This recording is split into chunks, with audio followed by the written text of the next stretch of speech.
هذه إذاعة إرنا. المستمعين والمستمعات الأفاضل متابعي إذاعة إرنا حيثما كنتم وحيثما يصلكم بثنا، أهلا ومرحبا بكم في مستهل البرنامج العربي لهذا اليوم الأربعاء 27 من نوفمبر. كما عودناكم مستمعي ومستمعات الأفاضل نستهل برنامجنا معكم دوما بنشرة للأخبار، ثم يقدم لكم الزميل أحمد شريف حلقة جديدة من برنامجه الأسبوعي متابعات، وفيها يستضيف الأستاذ بشير إسحاق رئيس المكتب السياسي للحركة الفيدرالية الديمقراطية الإريترية، ويتناول معه علاقة المثقف بالسلطة. قبل ذلك مستمعي ومستمعات الأفاضل أقدم لكم نشرة للأخبار فيما يلي أبرز عناوينها. رئيس وزراء السودان يختتم زيارة مدتها يوم واحد إلى أسمرة. الصين تدعو إلى إصلاح مجلس الأمن الدولي. انطلاق كأس الخليج وسط آمال برفع الحصار عن دولة قطر. كانت المستمعين والمستمعات الأفاضل هذه عناوين النشرة، وإليكم تفاصيلها من إذاعة أرنا. هذه إذاعة إرنا. ذكر موقع وزارة الإعلام الإريترية بأن وفدا برئاسة رئيس وزراء السودان ضم وزير التجارة والصناعة ووزير الداخلية ووزير المواصلات والبنية التحتية ووزير التعليم العالي ووزير الشؤون البرلمانية، وصل صباح يوم الاثنين إلى مطار أسمرة، حيث كان في استقباله مستشار الرئيس يماني جبراب. والتقى الوفد ظهر نفس اليوم بالرئيس سياس أفورقي، حيث ناقش معه العلاقات الثنائية بين البلدين والقضايا ذات الاهتمام المشترك، واتفق الجانبان على التعاون في مجالات الاقتصاد والتعليم والصحة وتعزيز العلاقات التاريخية. وعبر الوفد عن شكر السودان لمساندة إريتريا للشعب السوداني في أوقات الشدة. وقال الموقع بأن الوفد قادر عائدا إلى بلاده في نفس اليوم. كان هذا مستمعي ومستمعات الأفاضل الخبر الذي أورده موقع وزارة الإعلام الإريترية حول زيارة رئيس وزراء السودان إلى أسمرة.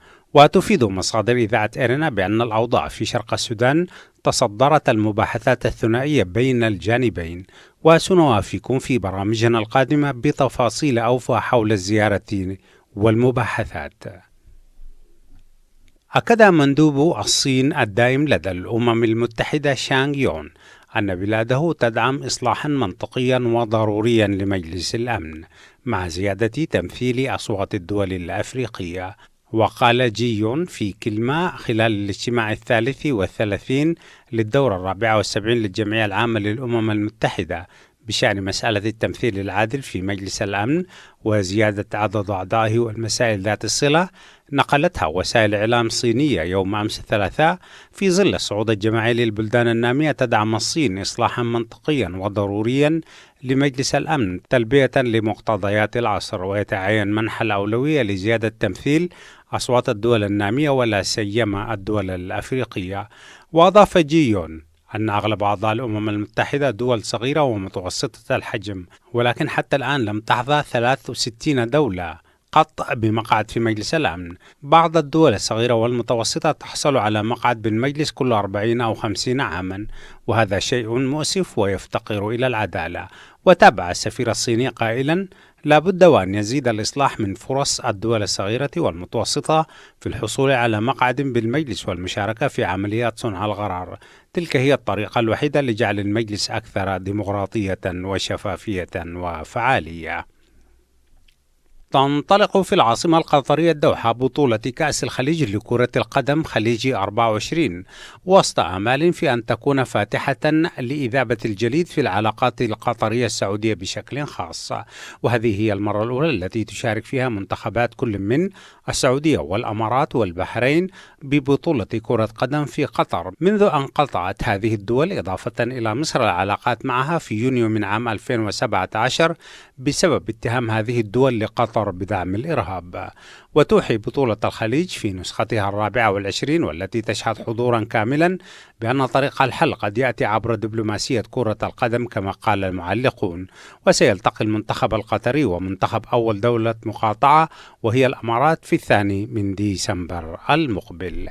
بهذا الخبر الرياضي مستمعي ومستمعاتي الأفاضل نكون وإياكم قد وصلنا إلى نهاية نشرتنا الإخبارية، وهذا تذكير بأبرز عناوينها.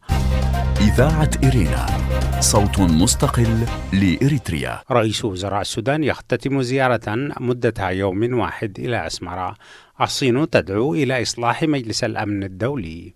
أخيرا، انطلاق كأس الخليج وسط آمال برفع الحصار عن دولة قطر. استمعتم مستمعي ومستمعات الأفاضل فيما مضى إلى نشرة للأخبار قدمناها لكم من إذاعة إرينا. متابعة طيبة أتمناها لكم مع ما تبقى من فقرات برنامجنا. إذاعة إرينا، صوت مستقل لإريتريا. المستمعون الكرام، السلام عليكم ورحمة الله تعالى وبركاته، وأسعد الله أوقاتكم بكل خير. مرحبا بكم مستمعينا الأعزاء في إذاعة إرينا الدولية من باريس. ها نحن سادتي نلتقي في حلقة جديدة من برنامج متابعات. في هذه الحلقة والحلقات القادمات سادتي سنتحدث عن موضوع تحت عنوان العلاقة بين المثقف والسلطة. نحسب سادة المستمعين أن الواقع السياسي الذي نعيشه في إريتريا هو نتاج لواقع ثقافي، واقع يعني العلاقة التي شابت بين المثقف وأصحاب السلطة هذه مسألة تحتاج إلى تحليل ومناقشة ومتابعة. وخير من يتحدث عن هذا الموضوع هو الأستاذ المناضل القائد المثقف الأكاديمي كذلك الأستاذ بشير إسحاق، رئيس المكتب السياسي للحركة الفيدرالية الديمقراطية الإريترية. أنا تعمدت أن أخرج من ما هو مألوف والحديث المباشر عن السياسة والواقع الإريتري المتأزم وواقع المعارضة والمجلس والتاريخ القديم وما إلى ذلك. عندي إحساس وربما يتفق مع عدد من الناس، الأزمة وإن كان تبدت هي في شكل السياسي أستاذ بشير، لكن هي أزمة ثقافية، أزمة نخبوية، أزمة فكرية. وربما تتفق معي. أنا آسف على الإطالة، والإطالة دي ربما الواحد متهيب من الحديث معك أستاذ بشير باعتبارك رجل غير عادي، وأنا سعيد أن ألتقيك لأول مرة بشكل مباشر، رغم أنك أنت رجل معروف ورجل يعني حاضر في الأجهزة الإعلامية سواء كان الإريترية وغيرها، وحديثك وتاريخك النضالي معروف ومشرف. مرحبا بك أستاذ بشير. هذه إذاعة إرينا. شكرا لك أستاذ أحمد. حقيقة أنا سعيد جدا أيضا أنه ألتقيك أولا وأتعرف بك من قريب، وكنت أتمنى منذ فترة أنه أنا ألاقيك، لأنه أنا بقرأ كتاباتك وبقرأ منذ أن كنت في إريتريا في جريدة إريتريا الحديثة، وأيضا في الإذاعة والتلفزيون وغيره. فأنا متابع لك وكنت أتمنى أن بارك الله فيك وأتناقش معك في قضايا وطنية كثيرة جدا، وأنا اليوم سعيد بتحقق هذه المسألة. الحتة الثانية أرينا أيضا منذ نشأتها مع الإخوة في باريس، يعني ما شاءت الظروف، ليس إهمالا مني اليوم، ولكن ما شاءت الظروف، وإلا عدة مرات أنا بعتبر مقصر إنه أنا كان مفروض أمشي لهم، ومش لإجراء الحوار فقط معهم، بل إنما للتعرف بالإخوة، وأنا بجلهم شديد جدا الإخوة الشغالين في أرينا ومساهماتهم، حتى كتاباتهم، كتب وغيرها اللي قاعدين يقدموه للساحة، أنا معجب بهم شديد جدا. وبالتالي كنت أتمنى أن أجد الفرصة للجلوس مع هؤلاء، لأنه بعتقد الجلوس مع أمثالكم يعني بيثري فكر الواحد وبيثري بارك الله فيك. ولذلك أنا اليوم سعيد جدا جدا. وأما بالموضوع اللي طرحته فهو موضوع شائك وصعب، لأنه أنا تعودت في الفترة الماضية، فترة 10 سنين الماضية، كنت بعمل في العمل السياسي اليومي المقاوم، وبالتالي ربما الفترة الأخيرة شتتت أفكاري تلك النزاعات والترتيبات التنفيذية اللي كنا نعمل في التحالف الديمقراطي الإريتري وفي المجلس الوطني وتأسيسه والمراحل اللي مر بها من الصعوبات إلى عقد مؤتمر وعلى آخره. ولكني الآن بحس أنني أستعيد ذاتي، وأنا أصلا من الأول أنتمي إلى فصيلة الأكاديميين، ولا أعتقد أنني أنا مرة أتذكر أنه في إثيوبيا كان في اجتماع الأخ صالح قاضي وزير الخارجية الإثيوبي، كان بيتكلم قال له أنتوا الصحفيين، فصالح رد عليه وقال له نحن أنا قال له صحفي مجبور، صحفي ليس رغبة، أنا ليس صحفي بالمهنة ولكنني صحفي مجبر على هذه المهنة لأنه بلادي قد وقعت إلى ما وقعت إليه، وبالتالي أنا لإنقاذ هذه البلاد والشعب أنا دخلت هذه المهنة مجبرا وليست هي مهنتي الأساسية. فأنا أيضا أقول حتى العملية النضالية بالنسبة لي أنا وقيادة التنظيمات وكذا هي عملية اضطرارية وليست المهنة الحقيقية. نعم. وأنا بعتقد الآن ربما أريد أن أستعيد ذاتي في المجال الأكاديمي والفكري. فقضية المثقف وعلاقته بالسلطة أو بالثورة أو يعني هي مسألة شائكة. طيب أستاذ بشير، إلى نقاش جميل عميق. جميل أستاذ بشير، وأنا والله أبادلك الشعور والإحساس كذلك. طبعا استمعت لك أنا كثير طبعا في لقاءاتك، وكنت بحس إنه في جانب يعني مغيب، أو في جانب زي ما يعني كثير من الناس الشغالين في السياسة هم علاقاتهم بالأدب وبالرواية وبالأشياء كثيرة طبعا، ولكن السياسة دائما بتشيل الناس، وليست السياسة هي حكر على مجموعة، لأنه الحركة حركة الحياة هي كلها حركة سياسية. لكن كنت دائما بحس وأنا أستمع لك في مداخلاتك وحضورك الإعلامي على أنه يعني كنت أتمنى أنه في يوم من الأيام نقعد ونتحدث في المثقف والسلطة وما إلى ذلك. وكويس أنك أنت الآن في المكتب السياسي للحركة الفيدرالية الديمقراطية الإريترية.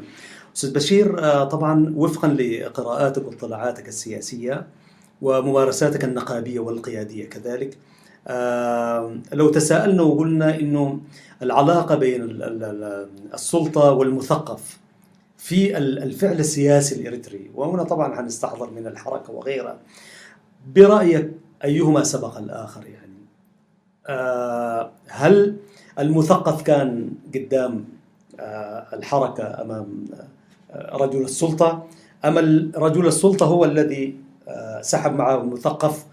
والكلام ده طبعا له تداعياته وله تبعاته يعني، فرأيك في المسألة دي شنو؟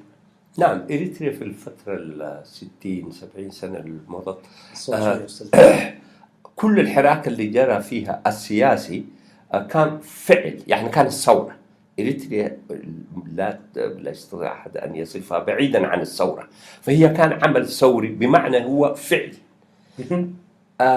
أي فعل بتسبقه إرادة طبعا، والإرادة هي فكر. الإرادة أنت إذا دار تحرك هذه الورقة أولا تفكر إنك حاشيلها، تتخذ قرار بعد ما فكرت. إذا الفكر بيسبق العمل في كل الأشياء، في كل الأشياء التفكير عن الشيء أو التخطيط له بيسبق العمل ذاته. نعم. الفعل يتكون من إرادة للفعل وتنفيذ لها الشيء الفيزيولوجي، وبالتالي الفكر دائما بيسبق. إذن العلاقة بتاعت المثقف هي دي، المثقف والجمهور، المثقف والسلطة، المثقف والثورة. العلاقة بينهم هي علاقة جدلية إذا افترضنا إنه الفكر هو نتاج بتاع المثقفين، أو المثقفين نصفهم بأنهم ناس بينتجوا الفكر.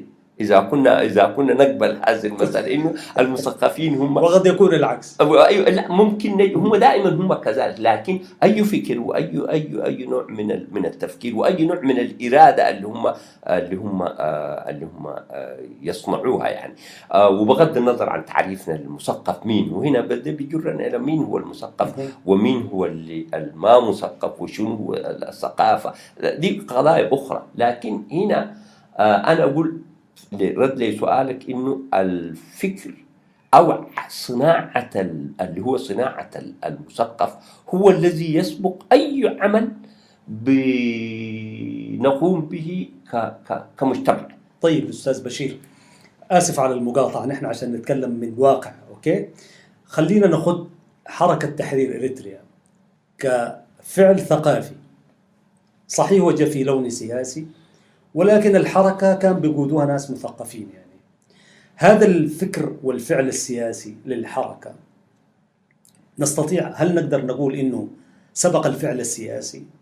الحركة لم تكن لها سلطة. يعني لو أخذنا السلطة كفكر قوة، يعني نستطيع أن نقول إنه مع تأسيس جبهة التحرير الإريترية بدت هنالك سلطة لهذا الشعب، سلطة ثورية. فالمثقف لما كان في الحركة، ما دايرين نقول إنه في الجبهة في بداية الكفاح المسلح، خلينا عشان نطلع من المسميات، ما نقدر نقول إنه السلطة كان غايب من المثقف. لكن في الحركة بتاعت الحركة كفكر نخبوي ثقافي برز في لونه السياسي كانت شوية أبرز. فهل نستطيع أن نقول، وبرضو لما نأخذ الحركة الثقافية اللي كانت موجودة للفن، مجموعة الفنانين حتى على مستوى الأفراد أو المجموعات، برضو سبق الفعل السياسي. فمن هنا هل نستطيع أن نقول إنه التفكير الثقافي والتفكير الفكري والنخبوي كان سبق الفعل السياسي بمعناه التقليدي الموجود؟ نعم، أنا بعتقد الفنان أو الشاعر هو اللي يعكس الواقع بتاع مجتمعه بشكل شيق أو بشكل يجتذب إليه من يستمع إليه. الشاعر أو الفنان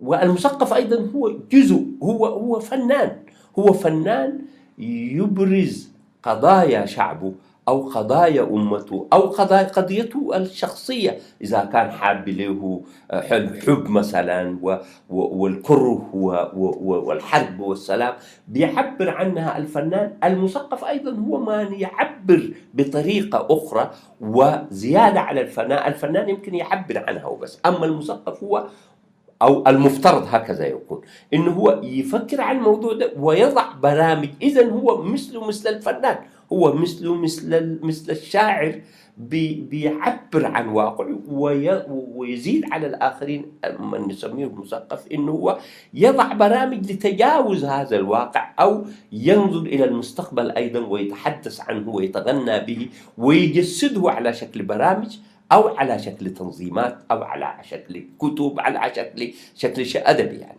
فأنا أقول حركة تحرير إريتريا كانت تعبر عن طموحات الشعب الإريتري في أن يكون له في الوقت ده. كانت حركة تحرير إريتريا قامت بعد ما انتهت الرابطة الإسلامية، الحركة الاستقلالية، هاجروا القادة الرئيسيين اللي كانوا موجودين إلى مصر وكذا، إبراهيم سلطان وغيره، والمات زي كبير وغيره.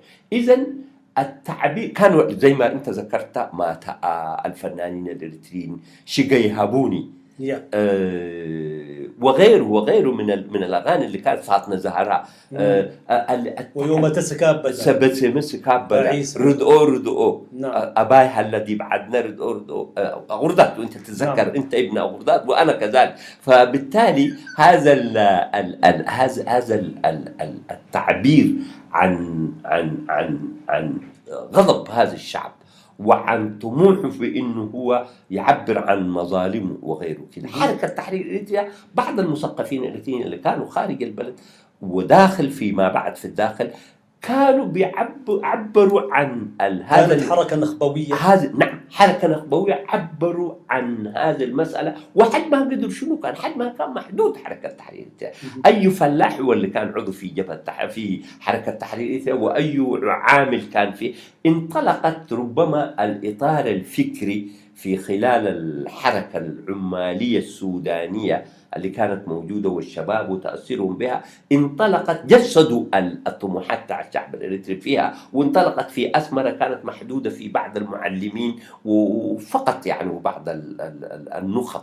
فبالتالي أنا بعتقد حركة تحرير إريتريا في أرض الواقع ما كانت موجودة حاجة، بل إنما كانت هي تعبير المثقف عن وجدان الشعب بتاعه.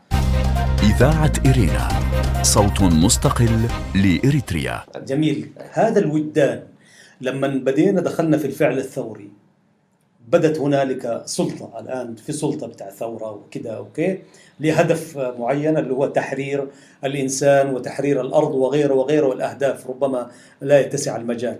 هذا المثقف الذي يعني كان يحمل في دواخله ذلك الفكر، لما انتقلت الفكرة الوطنية من الفكر النخبوي، من الفكر الثقافي، من الفكر في جسم الحركة، دخلنا في الفعل الثوري.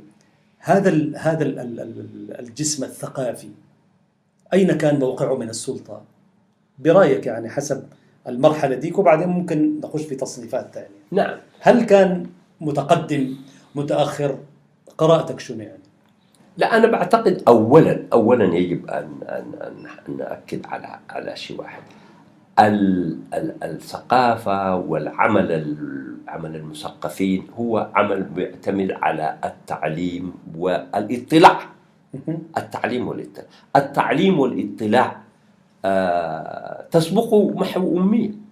محو الأمية دي بتسبق الحاجة اللي بيسموها التمدن أو المدنية.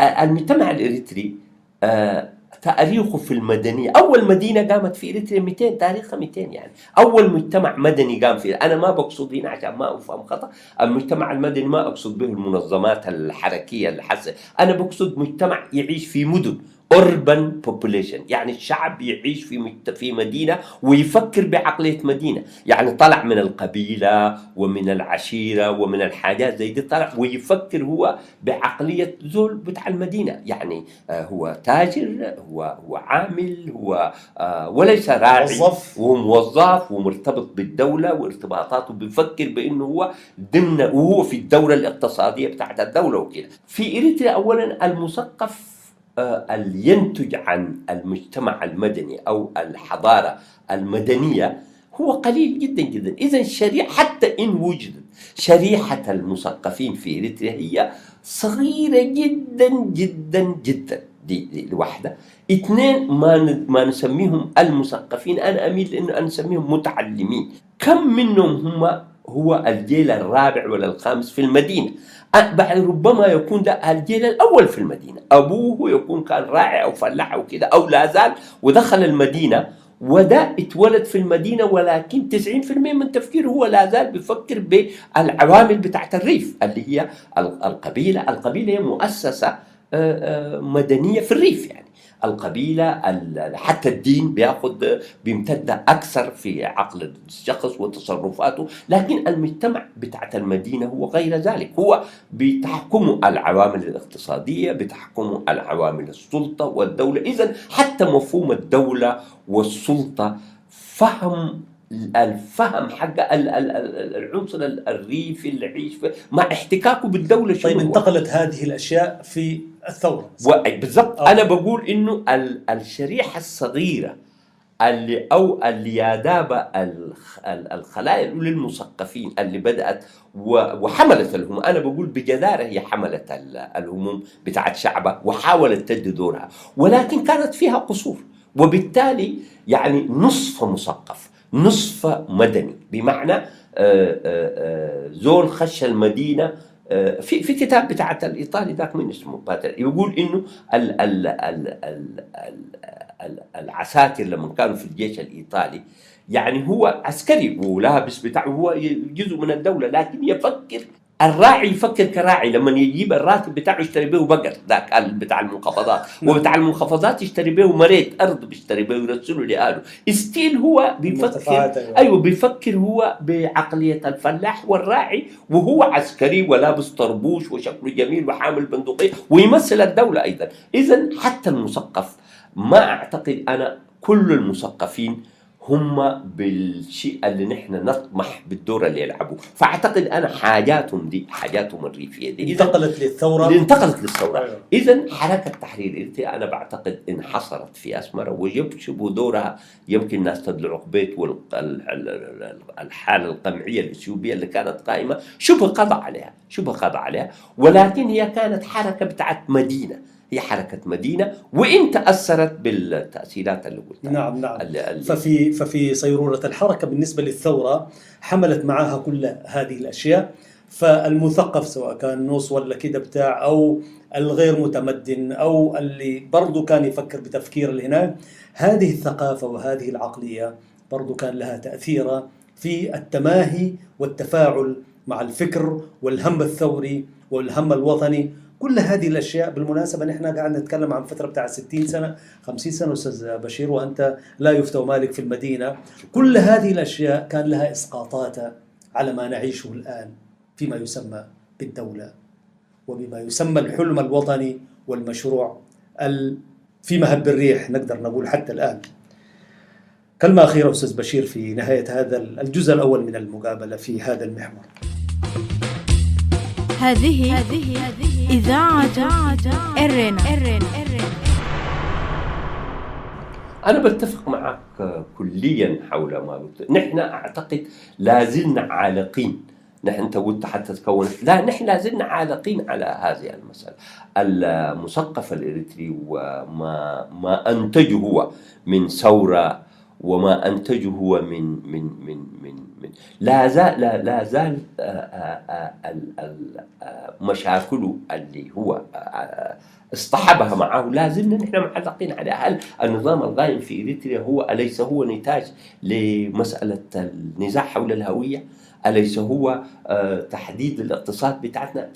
نحن في إريتريا هي في حكم بناء الأمم. نحن لسه ما كملنا يمكن المرحلة الأولى من بناء الأمم، وبالتالي نحن حتى المثقف بتاعتنا هو أظن سنة أولى في ودولتنا لسه سنة أولى، ونحن يعني الفكر الإنتاج الفكري ما سليم من المؤثرات الأخرى.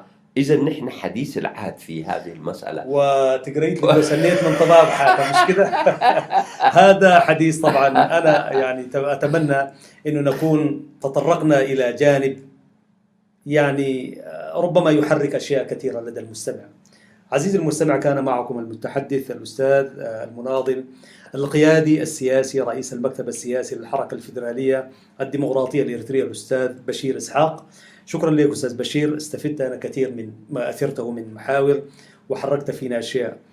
أعزائي المستمعين، حتى جديد الملتقى، هذا أحمد شريف يحييكم مرة أخرى برفقة الزملاء فتحي عثمان وبنيام سيمون وجميع الفريق العامل، وأنتم كذلك سادة المستمعين. انتظرونا في الحلقة القادمة. السلام عليكم ورحمة الله وبركاته. إذاعة إرينا، صوت مستقل لإريتريا. المستمعين والمستمعات الأفاضل، أهلا وسهلا بكم مجددا. وقبل اختتام فقرات برنامجنا لهذا اليوم، نقدم لكم موجزا لأهم ما ورد في صدر نشرتنا الإخبارية لهذا اليوم. رئيس وزراء السودان يختتم زيارة مدتها يوم واحد إلى أسمرة. ذكر موقع وزارة الإعلام الإريترية بأن وفدا برئاسة رئيس وزراء السودان ضم وزير التجارة والصناعة، وزير الداخلية، وزير المواصلات والبنية التحتية، وزير التعليم العالي، ووزير الشؤون البرلمانية، وصل صباح الاثنين إلى أسمرة، والتقى في ظهر نفس اليوم بالرئيس سياس أفورقي. وتفيد مصادر إذاعة إرنا بأن الأوضاع في شرق السودان تصدرت المباحثات الثنائية بين الجانبين. الصين تدعو إلى إصلاح مجلس الأمن الدولي. أكد مندوب الصين الدائم لدى الأمم المتحدة شانغ جيون أن بلاده تدعم إصلاحا منطقيا وضروريا لمجلس الأمن مع زيادة تمثيل وأصوات الدول الأفريقية. انطلاق كأس الخليج وسط أمال برفع الحصار عن دولة قطر. تنطلق في العاصمة القطرية الدوحة بطولة كأس الخليج لكرة القدم خليج 24 وسط آمال في أن تكون فاتحة لإذابة الجليد في العلاقات القطرية السعودية بشكل خاص، وهذه هي المرة الأولى التي تشارك فيها منتخبات السعودية والأمارات والبحرين ببطولة كرة قدم في قطر منذ أن قطعت إضافة إلى مصر العلاقات معها في يونيو من عام 2017 بسبب اتهام هذه الدول لقطر بدعم الإرهاب. كان هذا مستمعي ومستمعات الأفاضل موجزا لأهم ما ورد في صدر نشرتنا الإخبارية، وبه نكون وإياكم قد وصلنا إلى نهاية فقرات برنامجنا لهذا اليوم، ولا يفوتني أن أذكركم بأنكم يمكنكم الكتابة إلينا والتواصل معنا على البريد الإلكتروني arabicirena@gmail.com، وحتى الملتقى بكم في حلقة جديدة من برنامج متابعة والبرامج الأخرى لإذاعة إيرينا. لكم من زميلي أحمد شريف ومني محدثكم فتحي عثمان ومن زملائي في الإذاعة أطيب التحايا، ودمتم في رعاية الله وحفظه. إذاعة إيرينا، صوت مستقل لإريتريا.